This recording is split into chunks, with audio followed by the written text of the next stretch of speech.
El Señor esté con vosotros. Y con tu espíritu. Lectura del Santo Evangelio según San Mateo. Gloria a ti, Señor. En aquel tiempo Jesús habló a la gente y a los discípulos diciendo: En la cátedra de Moisés se han sentado los escribas y los fariseos.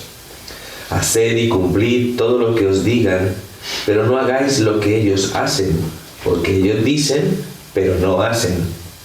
Lían fardos pesados y se los cargan a la gente en los hombros, pero ellos no están dispuestos a mover un dedo para empujar. Todo lo que hacen es para que los vea la gente. Alargan las filacterias y agrandan las orlas del manto. Les gustan los primeros puestos en los banquetes y los asientos de honor en las sinagogas, y que les hagan reverencias en las plazas, y que la gente los llame rabí. Vosotros, en cambio, no os dejéis llamar rabí, porque uno solo es vuestro maestro y todos vosotros sois hermanos. No llaméis Padre vuestro a nadie en la tierra, porque uno solo es vuestro Padre, el del cielo. No os dejéis llamar maestros, porque uno solo es vuestro Maestro, el Mesías. El primero entre vosotros será vuestro servidor. El que se enaltece será humillado, y el que se humilla será enaltecido. Palabra del Señor. Gloria a ti, Señor Jesús. Bueno, buenos días. Buenos días. Tenemos la voz un poco así. Sí, que me quedo afónico. Bueno. Bueno, vamos a hacer una reflexión en torno a esta palabra que nos ofrece la liturgia de la Iglesia. En primer lugar, pues hemos escuchado este texto del profeta Isaías, ¿no? Isaías, como el libro profético, ¿no?, de Isaías, está compuesto en tres partes, ¿no?, en tres momentos históricos muy concretos, ¿no? Hay un primer Isaías que se escribe antes de la experiencia de la conquista por parte del pueblo babilónico a Jerusalén, ¿de acuerdo? Hay un segundo Isaías que se compone cuando ya de algún modo el pueblo está en el destierro, ¿no?, que se conoce normalmente como el libro de la consolación.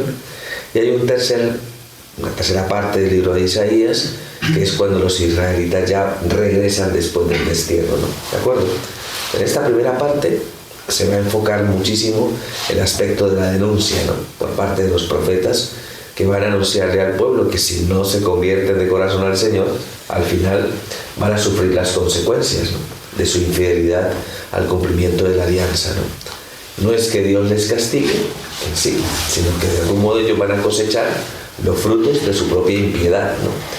Se van a debilitar como pueblo, porque cuando se olvidan de Dios y se olvidan del cumplimiento de los mandatos, pues al final el pueblo, digamos, como que se envilece, y eso hace que el pueblo no sea lo suficientemente fuerte, que Dios de alguna manera no se haga fuerte en medio del pueblo para vencer los enemigos, ¿no?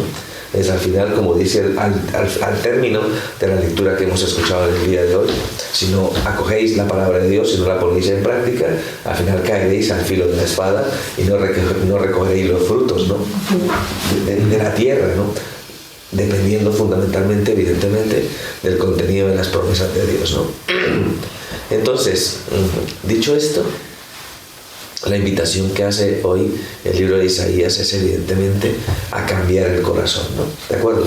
Es una llamada, ¿no?, por decirlo así, al arrepentimiento y a la práctica, digamos, de lo que el Señor enseña en su palabra, ¿no?, que más allá incluso, ¿no?, de lo que es la comunión con Dios, se concreta, ¿no?, se hace visible en la práctica de la justicia para con el prójimo, ¿de acuerdo?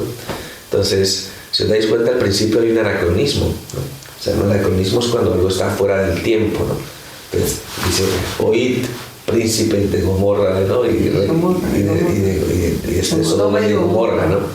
Pero para aquel entonces, siglo VI antes de Cristo, Sodoma y Gomorra habían desaparecido siglos antes. ¿En tiempos de quién?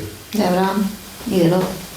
En tiempos de Abraham y de Lot, ¿no? O sea, ¿recordáis la historia? ¿No?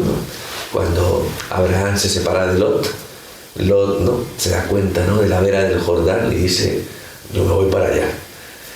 se va para la vera del Jordán, donde están las ciudades de Sodoma y Gomorra, que son ciudades, ¿no?, pues florecientes, pero donde de alguna manera, ¿no?, el pecado está creciendo de manera abundante, ¿no? Mientras que Abraham se queda en Mambré, ¿no? O sea, donde tiene lugar pues la famosa teofanía, ¿no? Cuando los seres divinos que visitan a Abraham llegan hasta Sodoma y Gomorra, allí viene la palabra la sodomía, ¿no? Porque la palabra sodomía es una palabra que se utiliza normalmente pues para plantear, ¿no?, el desorden que existía en aquel momento, pues querían abusar de esos seres que habían llegado a la ciudad, ¿no?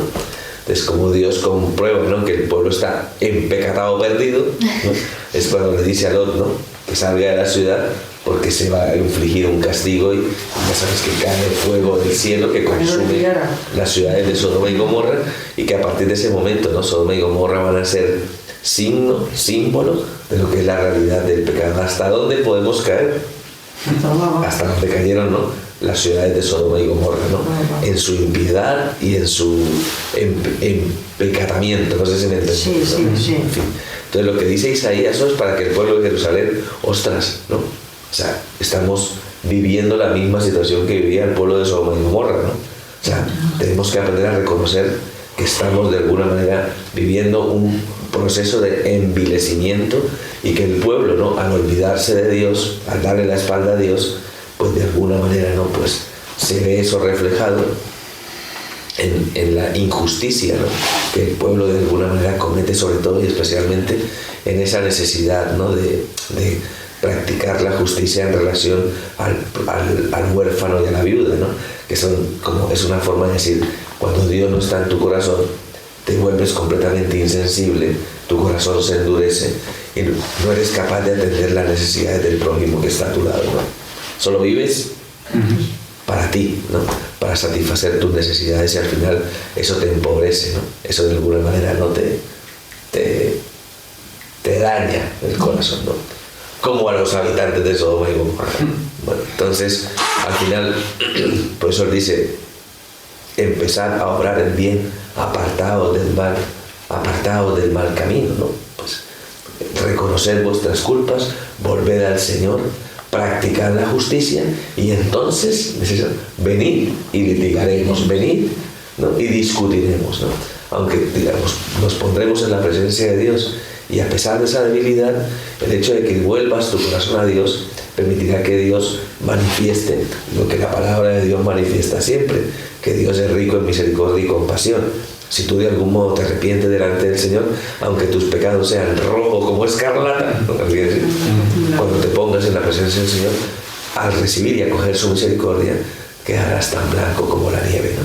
Entonces, fijaos qué bonito es comprender cómo la práctica de la caridad y el amor llama a la misericordia de Dios. No sé si me entendéis. Entonces, esto también lo dice la palabra de Dios, ¿no?, que de alguna manera el hecho de que yo sea sensible a las necesidades del prójimo abre un camino de reconciliación con Dios, ¿no?, que Dios tendrá en cuenta la práctica de una caridad solícita y profunda del corazón a la hora de ofrecernos su misericordia y su perdón, ¿no? Esto es, pues es una bonita invitación, ¿no?, y la podemos encarnar en la experiencia de nuestra vida cristiana, sobre todo y especialmente porque lo que se trata, ¿no?, es de abrir el corazón al Señor, ¿no? Si de algún modo es así, eso se verá reflejado en nuestra conducta, en nuestro comportamiento, en nuestras acciones, en nuestra generosidad, ¿no? Entonces, y eso llama a la misericordia de Dios. ¿Me entendéis más o menos? Sí. Bueno, en fin, cuando me cueste, ¿no?, creo que se entiende. Sí, se entiende perfectamente. De alguna manera, ¿no?, pues esa invitación que nos hace el Señor. Bueno, esta idea, ¿no?, que transmite el libro de Isaías acerca de la relación entre la práctica de la caridad, fijaos, me la tendré que tomar yo, si me la das. Sí. Gracias. No está chupando. No está chupando. No pasa nada.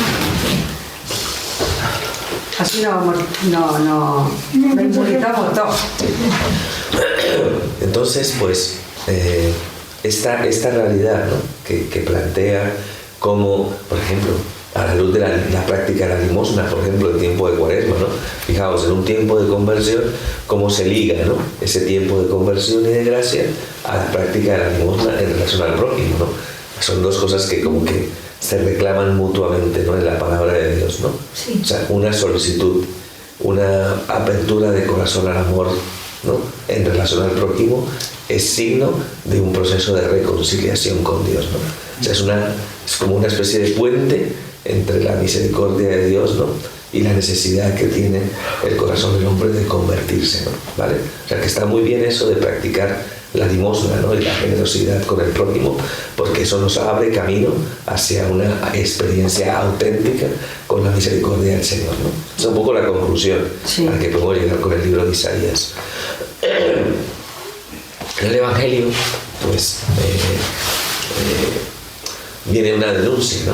Y es el hecho de que la práctica de la piedad, el hecho de que de algún modo se produzca una relación con Dios, es algo que va mucho más allá de la apariencia, ¿no? Mucho más allá de los respetos humanos, o que en algún determinado momento se determine en gran medida por lo formal, por lo externo, ¿no? Una práctica de piedad que no aterriza en lo profundo del corazón y que no se manifiesta en obras de misericordia, en este caso, pues evidentemente es completamente falsa, ¿no? ¿De acuerdo? Es la denuncia, ¿no?, que aparece hoy en el Evangelio, ¿no? Y fijaos que de algún modo dice, ¿no?, el Señor, en la cátedra de Moisés, o sea, la sabéis, en acá. Jesús, María. La cátedra de Moisés implica de alguna manera, pues Moisés es el gran legislador, lo decíamos nosotros el domingo, con el domingo de la transfiguración, que Moisés representa la ley, ¿no? O sea, en la cátedra de Moisés, en los que de alguna manera tienen que ofrecer la garantía, ¿no?, del cumplimiento de la ley, se han sentado los fariseos y los escribas, ¿no? ¿De acuerdo?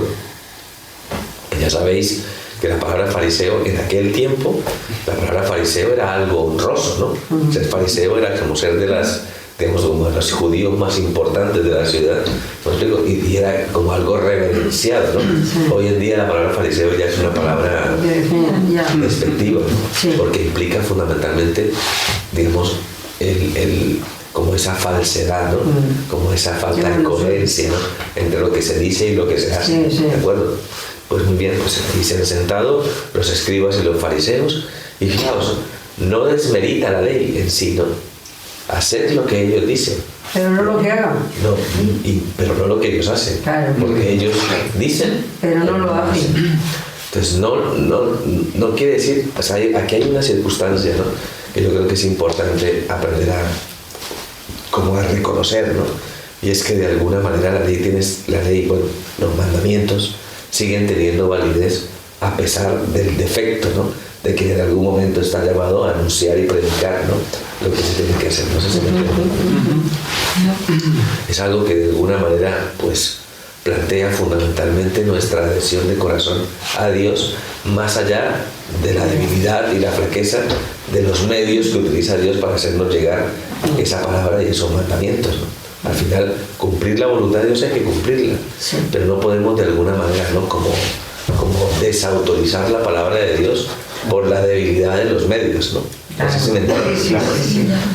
entonces eso es un poco lo primero que dice este Evangelio, ¿no? O sea, hay que hacer lo que ellos dicen, pero no hay que hacer lo que ellos hacen, porque ellos no ponen en práctica lo que predican. Exactamente. Entonces lían fardos pesados. La ley en ese aspecto se podría considerar como, hasta que en ese momento se puede considerar una gran carga. Ponen esa carga en los demás, pero no están dispuestos de algún modo a mover un dedo, ¿no?, para ellos de alguna manera asumir esa exigencia, ¿no? Entonces, es esa. Entonces, ¿para qué de alguna manera, no? Pues vivían en esa situación, ¿no?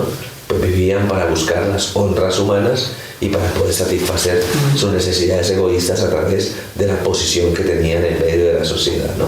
Por eso denuncian, ¿no?, la actitud, ¿no? ¿Qué es lo que les gusta fundamentalmente a esto? Que lo vean lo que hacen. Que lo vea la gente, que les hagan reverencias por las calles, dicen, alargan, ¿no?, las filacterias, o sea, porque en el fondo todo eso de algún modo para ellos, ¿no? O sea, las filacterias alguna vez lo habréis visto, ¿no? Lo de los pulpos. Eso, eso de esos largos, ¿no? Las patas. No he dicho nada. Las filaterias yo me creía que eran las patas de los pulpos. No. De los calamares y todo eso, No. que son largas. Los judíos utilizan para rezar, no sé si os dais cuenta, los judíos utilizan para rezar unas pequeñas cajitas Sí. que se ponen aquí en la frente y que luego se amarran en los brazos, ¿no? ¿Lo habéis visto alguna vez? No. Yo no. En la Tierra Santa se ve mucho esta realidad, ¿no?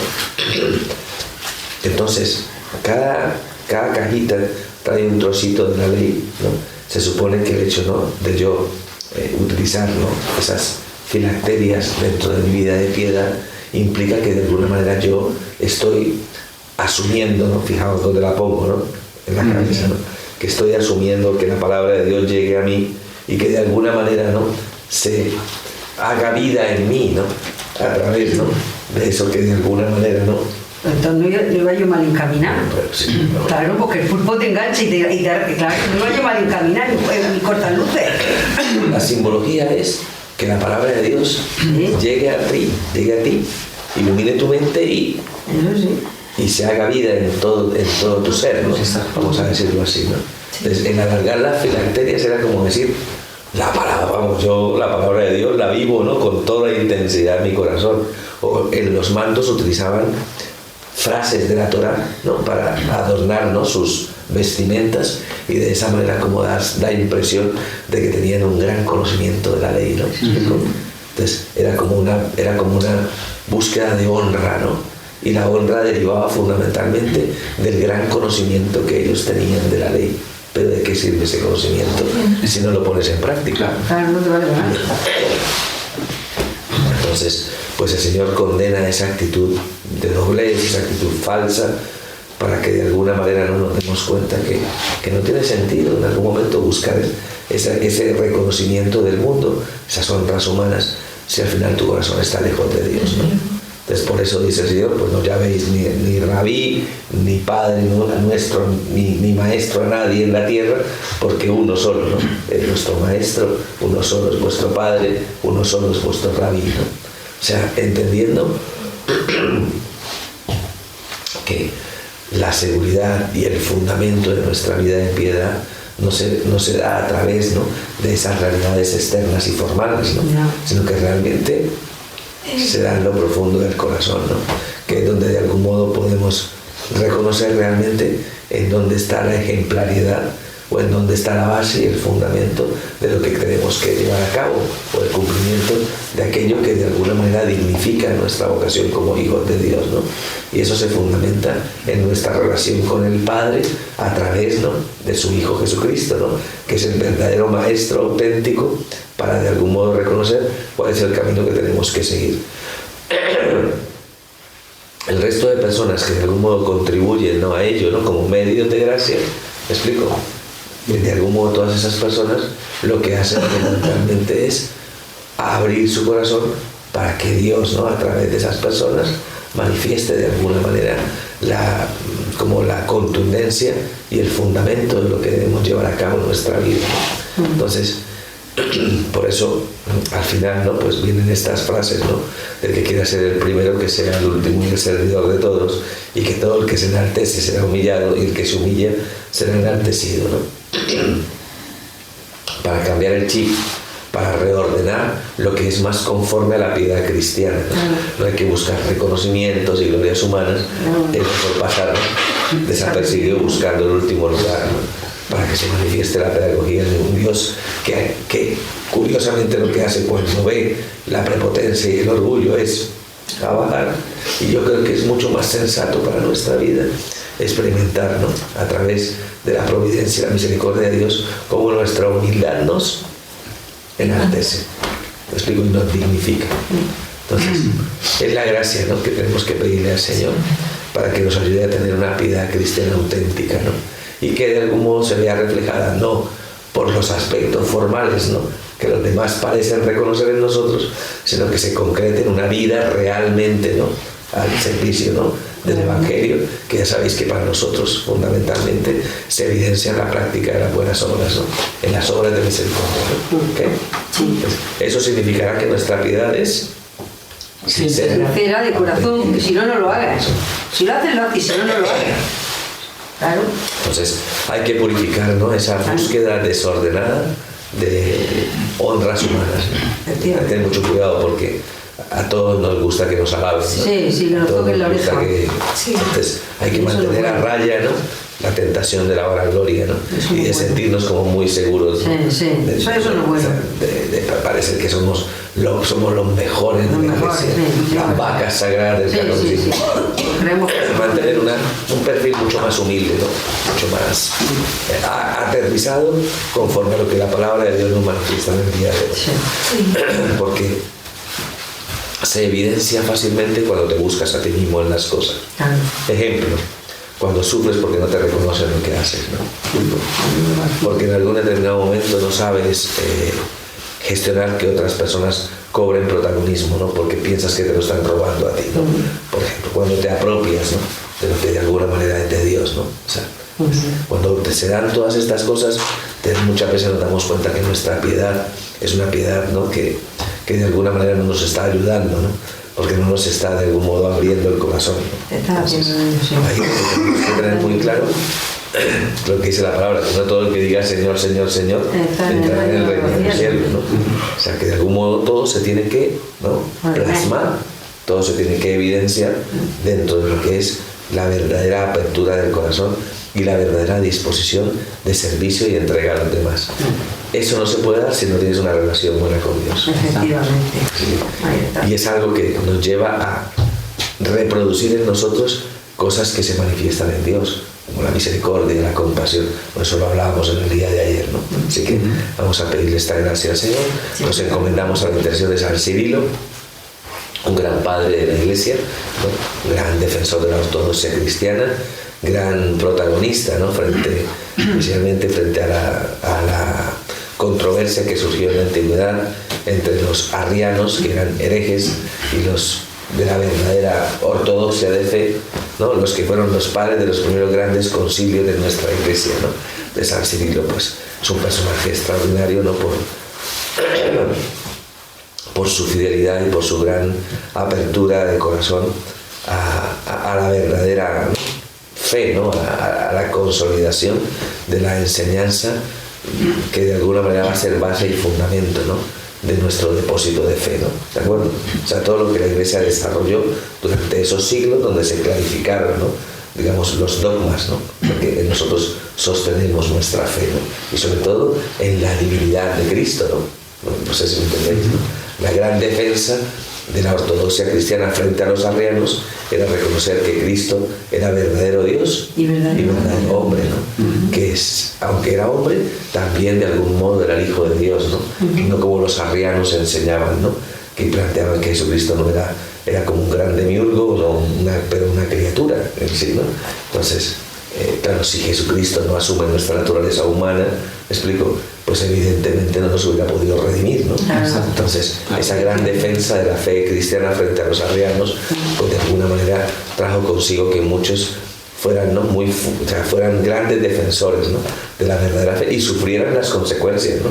Porque muchos de ellos fueron perseguidos por defender la sana doctrina frente a los arrianos, como le pasó a San Cirilo, ¿no? ¿De acuerdo? Así que bueno, nos encomendamos a él y continuamos la celebración. San Cirilo de Jerusalén. San Cirilo de Jerusalén. Sí, exacto. Gloria al Padre, al Hijo y al Espíritu Santo.